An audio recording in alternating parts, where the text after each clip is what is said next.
தமிழோடு இந்த இயற்கையோடு வாழும் அனைவருக்கும் வணக்கம். இந்தியா சைட்லேருந்து இப்போ பாகிஸ்தானுக்கு அழைப்பு விடுக்கப்பட்டிருக்கு. இது எதற்கான ஒரு அழைப்பு அப்படின்றத நம்ம விரிவாக பார்த்துடலாம். இதற்கு அடுத்ததாக கவனிக்க வேண்டியது, அதாவது அமெரிக்கா எதிர்காலத்தில் அத்துமீறல் வேலைகள் ஈடுபட்டால் தகுந்த பதிலடியை நாங்கள் கொடுப்போம் என்று ரஷ்யா சைட்லேருந்து தெரிவிக்கப்பட்டிருக்கு. எதனால் இப்போ இந்த நேரத்தில் ரஷ்யா சைட்லேருந்து இப்படி சொல்லப்பட்டிருக்கு அப்படின்றத நம்ம பார்த்துடலாம். இதற்கு அடுத்ததாக வடகொரியாவின் எச்சரிக்கையை மீறி மீண்டும் தொடர்ச்சியாக தென்கொரியா மற்றும் அமெரிக்கா கூட்டு பயிற்சியில் ஈடுபட்டு வந்துகிட்டு இருக்காங்க. இதை பற்றி பார்த்துடலாம். கடைசியாக வடகொரியா மீண்டும் 2 பாலிஸ்டிக் ஏவனியை பரிசோதனை செஞ்சுருக்காங்க. இதை பற்றி நம்ம பார்த்துடலாம். இப்படி பல்வேறு செய்திகளை உள்ளடக்கி தான் இந்த ஒரு காணொலியில் நம்ம விரிவாக டீட்டெயிலாக பார்க்க போகிறோம், பேச போகிறோம் நண்பர்களே. அதற்கு முன்பாக இன்னும் நம்மளோட சேனலை நீங்கள் சப்ஸ்கிரைப் பண்ணாமல் இருந்தால் சப்ஸ்கிரைப் பண்ணிக்கிங்க, லைக் பண்ணிக்கிங்க, பெல் ஐக்கனை கிளிக் பண்ணி வச்சுக்கோங்க. வாங்க இன்றைய விரிவான நிகழ்ச்சிக்குள் சென்று ஒவ்வொரு செய்திகளாக நம்ம இப்போ டீட்டெயிலாக பார்க்க ஆரம்பிப்போம்.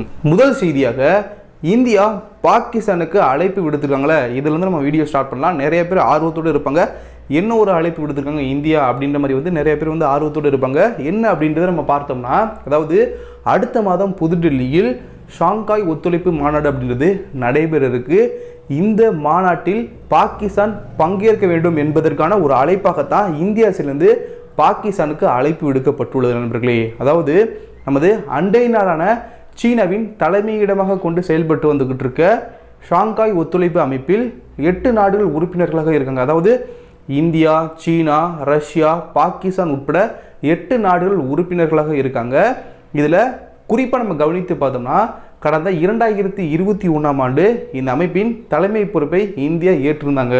அந்த வகையில் தான் அடுத்த மாதம் புதுடெல்லியில் இந்த அமைப்பின் இராணுவ அமைச்சர்களுக்கான கூட்டம் அப்படின்றது நடைபெற இருக்கு நண்பர்களே. இந்த கூட்டத்தில் பங்கேற்பதற்காகத்தான் பாகிஸ்தான் இராணுவ அமைச்சர் கவாஜா ஆசிப் அவங்களுக்கு இந்தியா சைட்லேருந்து அழைப்பு விடுக்கப்பட்டிருக்கு. அதே சமயம் மற்றொரு கூடிய விரைவில் இதற்கான முடிவு எடுக்கப்படும் என்று பாகிஸ்தான் சைட்லேருந்து தற்போதைக்கு தெரிவிக்கப்பட்டிருக்கு. இது தொடர்பான தகவல் கூடிய விரைவில் பங்கேற்பாங்களா இல்லை பங்கேற்க போகிறது இல்லையா அப்படின்றது தொடர்பான தகவல் பாகிஸ்தான் சைட்லேருந்து வெளியிடப்படும் என்று எதிர்பார்க்கப்படுகிறது. அதே சமயம் கடந்த 2019ஆம் ஆண்டு நடந்த புல்வாமா தாக்குதலுக்கு பிறகு இரு நாடுகளுக்கிடையே பனிப்போர் சூழல் நிலை வந்துகிட்டு இருக்கு. நம்ம பார்த்து வந்துகிட்டு இருக்கோம். தொடர்ச்சியாக பல நேரங்களில் ஒரு பதற்றமான சூழல் தான் நீடித்து வருவதை நம்ம பார்த்து வந்துகிட்டு இருக்கோம். இப்படிப்பட்ட இந்த ஒரு சூழலில் இந்த ஷாங்காய் அமைப்பின் இராணுவ அமைச்சர்களுக்கான கூட்டத்தில் பாகிஸ்தான் இராணுவ அமைச்சர் பங்கேற்க வேண்டும் அப்படின்ற மாதிரி இந்தியா சைட்லேருந்து இந்த மாதிரி அழைப்பு விடுக்கப்பட்டிருப்பது பெரிய அளவிற்கு பலரும் உற்று நோக்கி கவனிக்கக்கூடிய அளவிலான ஒன்றாக இந்த ஒரு விஷயம் அப்படின்றது மாறி வந்துகிட்டு இருக்கு.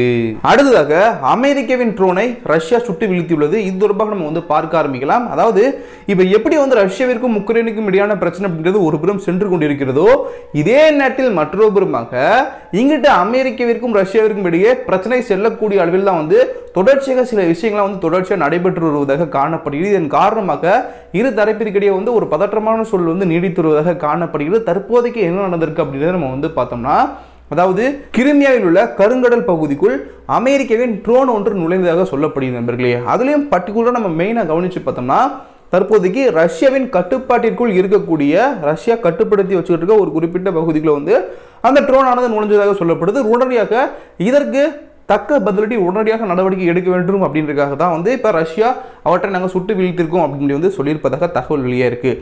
இப்போ இந்த ஒரு விஷயம் தான் பெரிய அளவிற்கு பரபரப்பையும் இரு தரப்பிற்கிடையே ஒரு பிரச்சனையை ஏற்படுத்தியிருப்பதாக காணப்படுகிறது. இதற்கு அமெரிக்கா சைட்லேருந்து என்ன ஒரு கண்டனம் பதிவு பண்ணப்பட்டிருக்குன்னா, அதாவது அமெரிக்காவிற்கான ரஷ்யாவின் தூதர் அனடோலி ஆண்டனோ அவங்களோட இந்த மாதிரி சர்வதேச விதிமுறைகள்லாம் பின்பற்றி தான் நாங்கள் செயல்பட்டு வந்துகிட்டு இருக்கோம். பொதுவான இடங்களில் ட்ரோன்கள் பறப்பது சுட்டு வீழ்த்திருப்பது அப்படின்றது இது கண்டனத்திற்குரிய ஒன்று அப்படின்னு மாதிரி பெரிய அளவிற்கு பலவிதமான கண்டனங்களை அமெரிக்கா சைடு பதிவு பண்ணப்பட்டிருக்கு.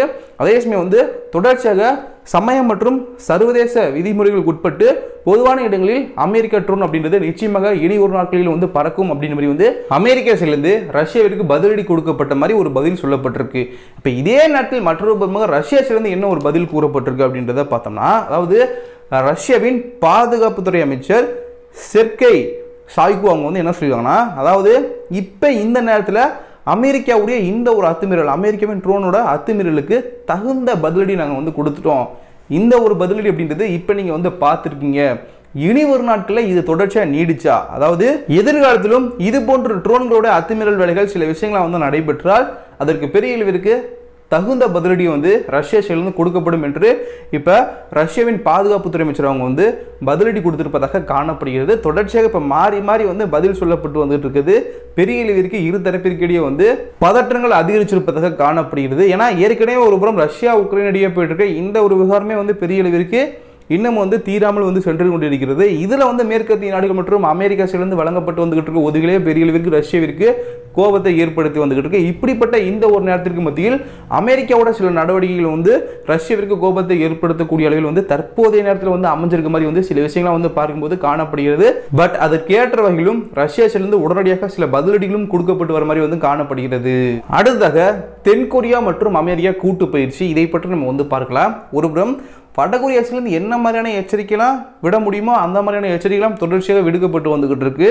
அதாவது தென்கொரியா மற்றும் அமெரிக்கா கூட்டாக இணைந்து பயிற்சி மேற்கொள்வதற்கு. பட் அந்த ஒரு பயிற்சியில் பெரிய அளவிற்கு எந்த ஒரு தங்குதடையும் ஏற்படாமல் அவர்கள் நாங்கள் தொடர்ச்சியாக பயிற்சி மேற்கொள்வோம், நீங்கள் என்ன மாதிரியான எச்சரிக்கை விடுத்தாலும் பரவாயில்ல, நாங்கள் தொடர்ச்சியாக எங்களோட செயல்பாடுகளில் எங்களுடைய நடவடிக்கையில் நாங்கள் வந்து கரெக்டாக இருப்போம், அதில் நாங்கள் வந்து பின்வாங்கவே மாட்டோம் அப்படின்னு வந்து அவர்கள் நகர்ந்து வருவதாக காணப்படுகிறது. பட் இங்கிட்டு ஒரு புறம் வடகொரியாசிலிருந்து தொடர்ச்சியாக எச்சரிக்கைலாம் விடுக்கப்பட்டு வந்துகிட்டு இருக்கு.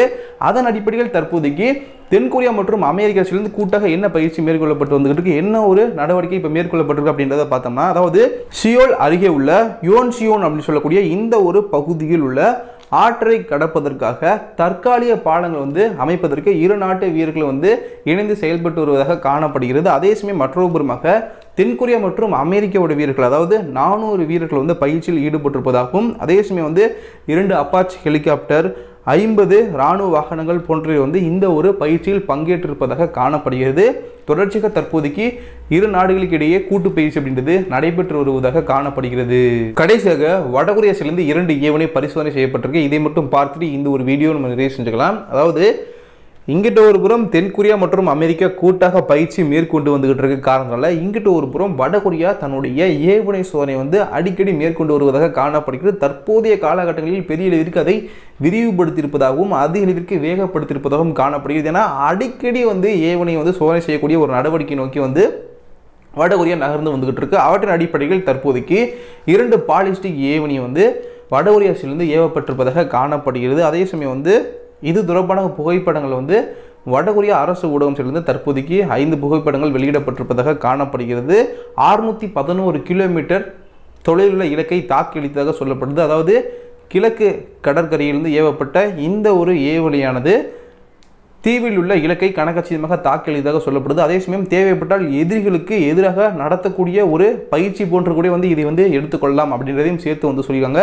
இப்போ தொடர்ச்சியாக இந்த மாதிரி வந்து ஒரு புறம் வந்து இங்கிட்டு தென்கொரியா அமெரிக்கா கூட்டு பயிற்சி மேற்கொள்வது, இங்கிட்டு ஒரு புறம் வடகொரியா தொடர்ச்சியாக ஏவுகணை சோதனை மேற்கொள்வது, இப்படியே வந்து சென்று கொண்டிருக்கக்கூடிய காரணத்தினால கொரிய தீபகற்பத்தில் வந்து ஒரு பதற்றமான சூழலில் வந்து இப்போ நீடித்து வருவதாக காணப்படுகிறது.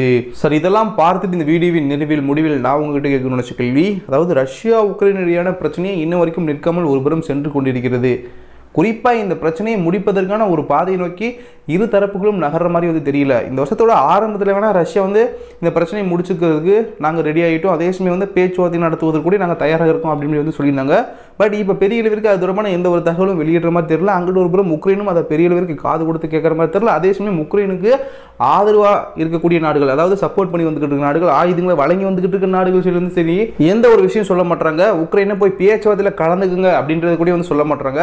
இப்படிப்பட்ட இந்த ஒரு நேரத்திற்கு மத்தியில் ஒரு புறம் அமெரிக்காவுடைய ட்ரோனை இப்போ ரஷ்யா சுட்டு வீழ்த்தியதுக்கு அப்புறமாக தொடர்ச்சியாக மாறி மாறி வந்து சில விஷயங்களாம் வந்து கருத்துக்களாக தெரிவிக்கப்பட்டு வந்துகிட்டு இருக்கு. பதிலடி கொடுக்குறேன் அப்படின்னு சொல்லி வந்து பல விதங்களில் வந்து மாறி மாறி வந்து பதில் தெரிவித்து வந்துகிட்டு இருக்காங்க.